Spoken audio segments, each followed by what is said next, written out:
Dana Jacobson from CBS Saturday Morning. Welcome to The Dish. Today we're exploring the infinite world of Italian food, from a pizzeria in New Jersey to a pasta shop in Italy. For our first course, I met up with a culinary couple who have opened one of the most sought-after restaurants in New York City.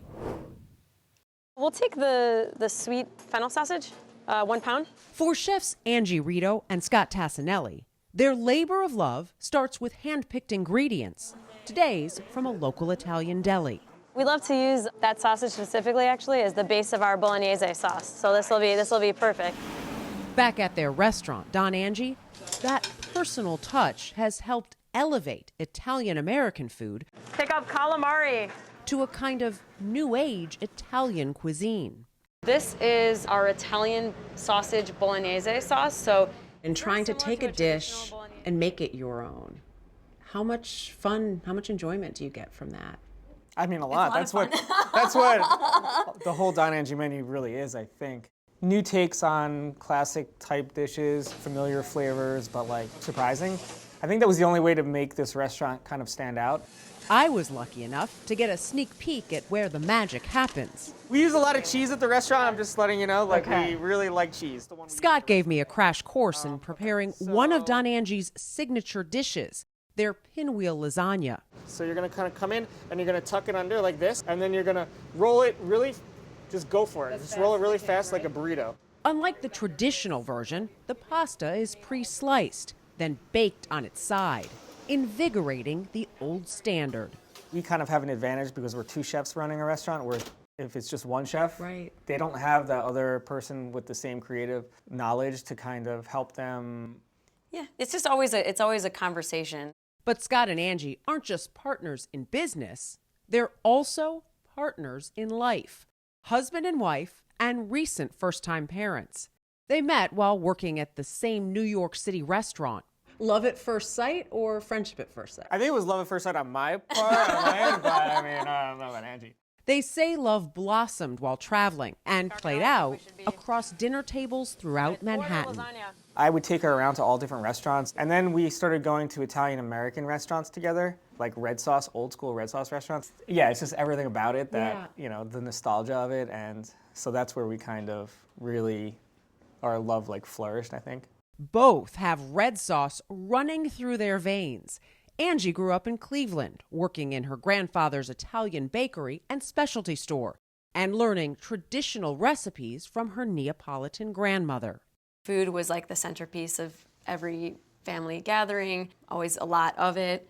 My grandmothers on both sides would just make, copious amounts of food for everyone, like way too much than anyone could ever consume, but that's just the way it was. And food was love. Yes, of course. Scott says food was also love for him as a kid in New Jersey. His grandparents, like Angie's, also Italian-American and avid cooks, along with his mom. But for Scott, cooking as a career only came after a decade in ad sales. I kept thinking, I don't want to do this for another year, let alone another 30 years. So I've always loved cooking. I always wanted to try it. So I went to culinary school and took some classes and fell in love with it, and then just kind of went from there. At Don Angie, the duo has combined their passion for food and for family. The inspiration has always been, yes, the food that we grew up eating that we're so passionate about. But we also kind of want to do stuff that's surprising and unique to people. Like, how do we kind of make stuff that's warm and comforting and soulful, but kind of put some little spins here and there so it's fun for people. Yeah. Like this familiar favorite, spaghetti and meatballs, but served in a frittata. I'm with you on the spaghetti and meatball photo. It's so simple. And mortadella spiedini, topped with pickled garlic salsa verde. There's also the spicy baked clams Francesco. We call them that because they have a little kick from Frank's Red Hot in there. A local pizza joint in Angie's hometown inspired their Italian-American wedge salad, topped with creamy herb dressing and pepperoni. And for dessert, how about pignoli cookies with rosemary and lemon, or Vietnamese coffee tiramisu? Vietnamese coffee is really delicious. It's usually made with a chicory-based coffee and then a lot of sweetened condensed milk. So we make a cream filling that has sweetened condensed milk in it, and then a custard with a sweetened condensed milk in it as well. That's phenomenal. phenomenal. And thanks to their new cookbook, there is no reservation required to get a taste of some of Don Angie's most popular offerings. Why did you want to do a cookbook? We just wanted to share our cuisine, I guess, with like a broader audience and bring our cuisine into people's homes. We really set out with this book to make something that was approachable for home cooks. Yeah. We wanted people to get their hands dirty and use it and cook. Get red sauce all over it. And they've been doing it, Exactly, which yeah. is insane. Like Yeah. we every day, multiple times a day, we get like notifications on Instagram, people posting pictures of the stuff they make out of the book, and it, it's really heartwarming. It's really cool. No matter the setting, it's family traditions carried on one dish at a time.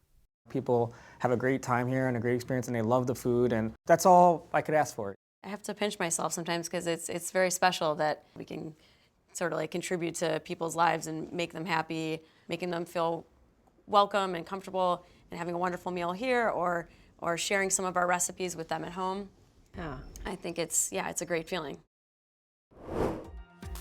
Manhattan isn't the only place with incredible Italian. Up next, a Los Angeles chef who's been around the world and back home again. This is The Dish.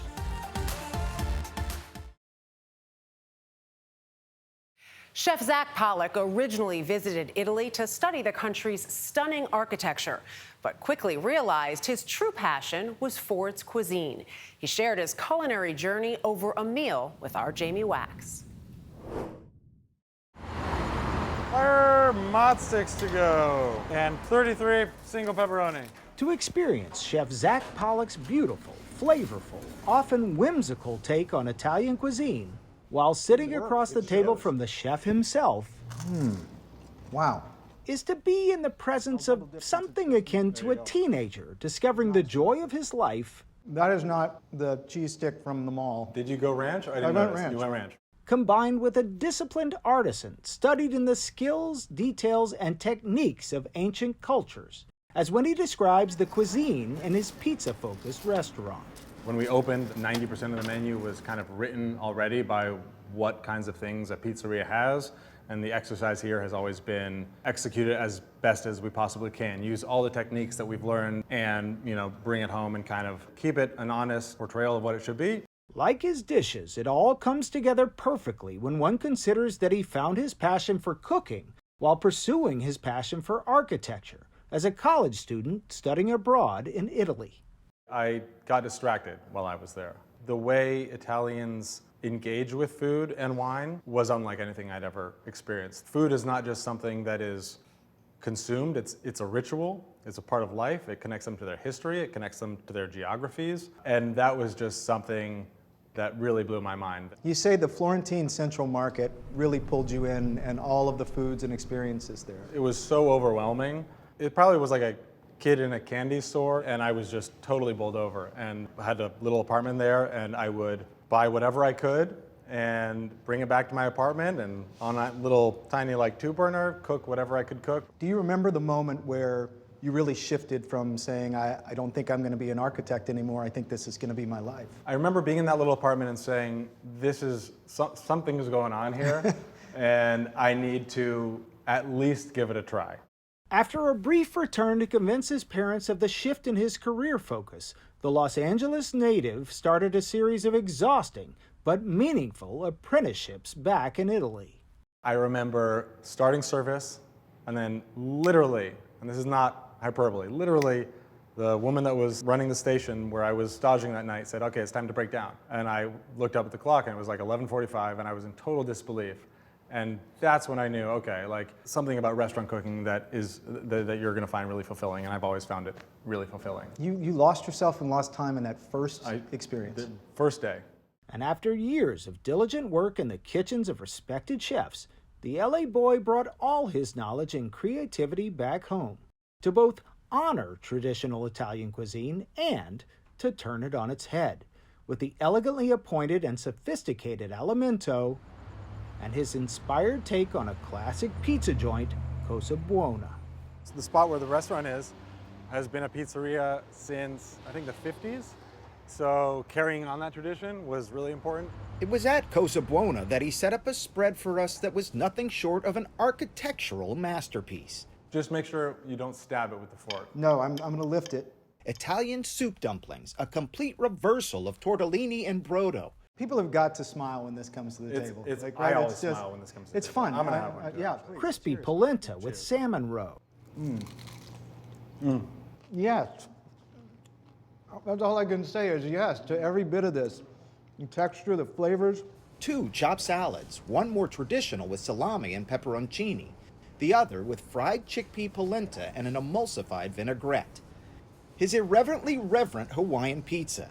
Just because there's a lot of, pizza out there with pineapple that maybe isn't good, doesn't mean that pizza and pineapple can't be friends. You like that challenge. Absolutely. And a unique eggplant parm that cooks overnight. All of this is really very traditional in its construction and in its flavor profile. Totally, and there definitely is, like you say, a lot of inspiration from maybe techniques from other cultures. It all, at the end of the day, is hopefully paying homage to its roots. Everything here makes cohesive sense. It seems to be a guy having a lot of fun with his creativity and with both his limitations and the fact that there are no limits, really. It's funny you say that, because I actually think that I work much better when there are limits, when there are boundaries. Those boundaries would force creativity. I think that's why I kind of went from architecture into cooking, because they are both very creative fields, but they are also heavily bound by rules, right? At the end of the day, the house has to stand up. If it looks gorgeous but it falls down, you haven't done your job.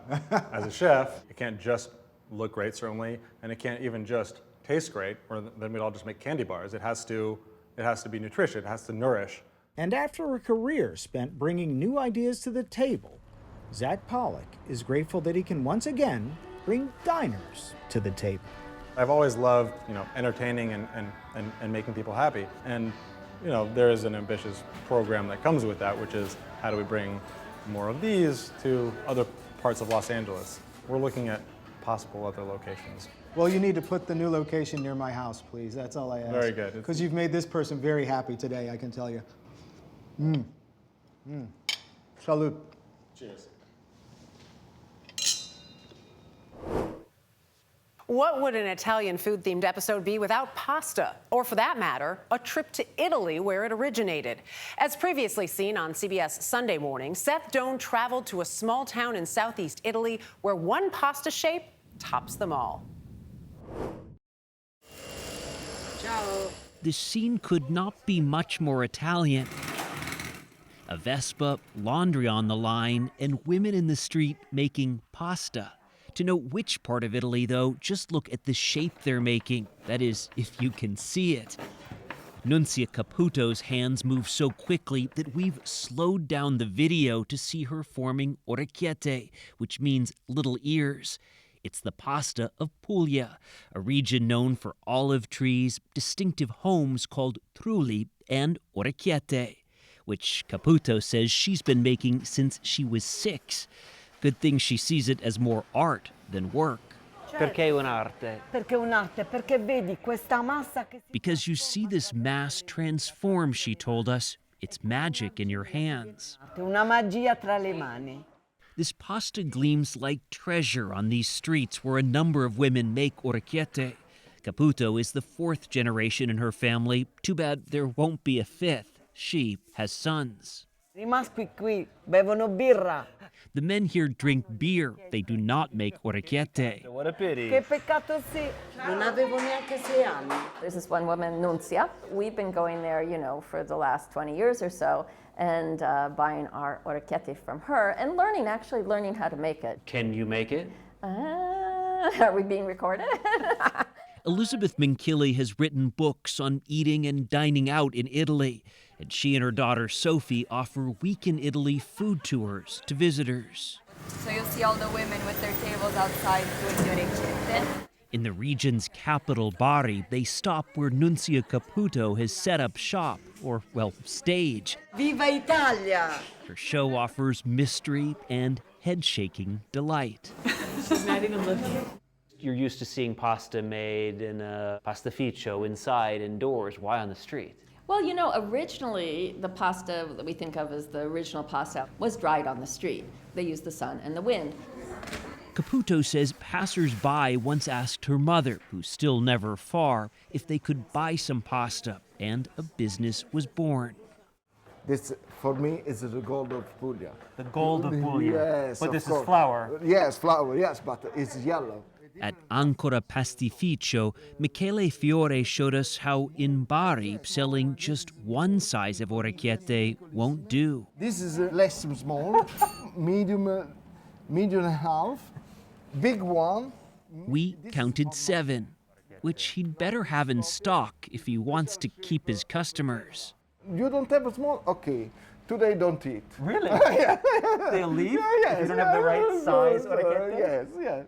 Do you really need all of these different sizes of orecchiette? Yes, of course you do. In all seriousness, Elizabeth Minkili explains different sizes go with different sauces. How does a type of pasta become so connected with a region of Italy? Well, I think it has to do with every region, every town has their own traditions, and they start out with certain kinds of flour. They start out with certain economic conditions, and then they have the ingredients that go with that pasta. So if in the north you have more cream and more butter and more cheese, whereas in the south it's a little bit poorer, so you have more vegetables. Where do you rank orecchiette on your list of pastas as a cook? Oh, I'm not going to go. I'm not going to weigh in on this. I love all pastas equally from all regions. A dash of diplomacy can also be a key ingredient in a country where food means so much. You didn't think we forgot about pizza, did you? Up next, we grab a slice in New Jersey.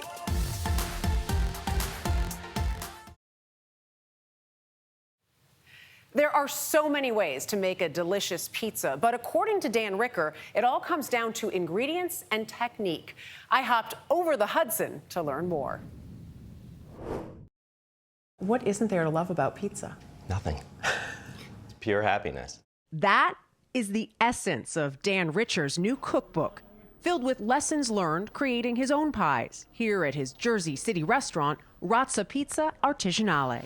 I want it to be the best bite of pizza that they ever have, and this becomes their barometer for pizza. With his recipes, home cooks can become pizziolas. This is how we launch a pizza into a wood-fired oven. QR codes even lead readers to instructional videos by Richer himself. Take one corner and pull it over itself and just gently pat it in the middle. Because there's only so much you can learn by reading words. This is a very tactile experience. When I was learning pizza making and bread baking, I was reading books, and I always wished that I had a master bread baker right next to me. Now you can. Saying, you need to work it a little bit more, you know? And then we're gonna coax it out of the dough tray. I joined Richer in the Razza kitchen for a few pointers. It all starts with the dough, kneaded with a soft touch. With the amount of pressure that you would tap somebody on the back. Then stretched just so. Okay, and then just pull your hands apart. Next, the toppings. Just under a ladle of tomato sauce, 70 grams of fresh mozzarella, and 24 pepperoni slices. What happened when it was 25? It's too much. Getting it into the wood-fired oven is harder than it looks. Go in. I spoke too soon. Assist. Yes, assist, please. Do it. Yeah. Yes. Champion. Yes. That I got. The top of the oven should be a little bit warmer. But the real test is judging the pie according to Richer's 56-point pizza evaluation rubric. That means when a guest takes a bite of this, it's not going to fall apart. It's not going to fall apart. Okay? Beautifully baked, structurally sound pizza. And the flavors of fermentation should be real floral and complex. That's really good. Yeah. You crushed it. Richer's pizza obsession had a bittersweet beginning.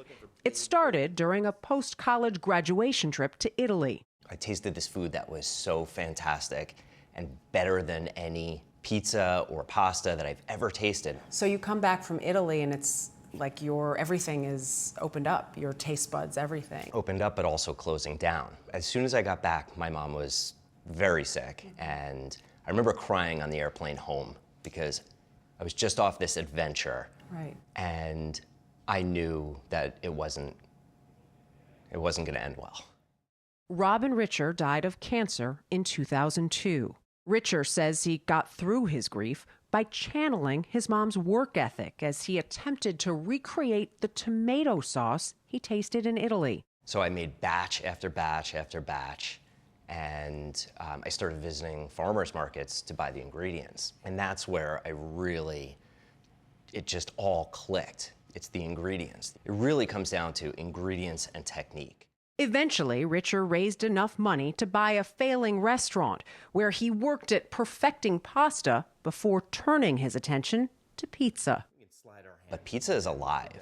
It's a living, breathing thing until it's consumed, because what makes pizza is that it's bread. So I started studying bread making and learning about fermentation. So we have to understand the science in order to create a really amazing pizza on a consistent basis. In 2012, Richer opened Razza, serving up artisanal pizza so good it soon earned this headline in the New York Times: "The best pizza in New York is in New Jersey." It was important because it broke through the location factor. If you put me in Arizona or Arkansas, I'm gonna make fantastic pizza because your location does not dictate its merits. Richer made us some of that fantastic pizza, like the Project Hazelnut, with hazelnuts from blight-resistant trees developed by his alma mater, Rutgers University. I love this. Next, the fungi, featuring chanterelle and maitake mushrooms. We have a forager that we work with. He just brings us a certain quantity of mushrooms, whatever is the best. Bravo, Dan, by Isn't the way, that on good? these. Oh my God. Yeah. The guancia is Richer's love letter to Rome. Yeah, we sat with a piece of guanciale, a caliper, which is a measuring device for very specific thicknesses. We cut 12 different size pieces, and we got just the right one so that the edges get a little bit crispy, but the bottom of it stays a little pliable. The perfect saltiness, too. It's a journey in taste, much like the creation has been for Richer. He writes this of pizza in his book: "No other food is so perfect in its imperfections, so forgiving on its way to mastery." And the joy is in the journey for me. Of creating whatever that pizza Of learning and meeting people along the way. This is a flour miller, a wheat grower, a mushroom forager, a cheese maker. We just put it together. Your obsessions keep channeling to new things. What's the next obsession after pizza, or does it stay with pizza? There's always something to learn in the process. Always. It's never going to be finished until I shut this restaurant down. For more stories like these and live coverage of breaking news 24/7, stream us right here on CBS News. I'm Dana Jacobson. We'll see you next time for another helping of The Dish.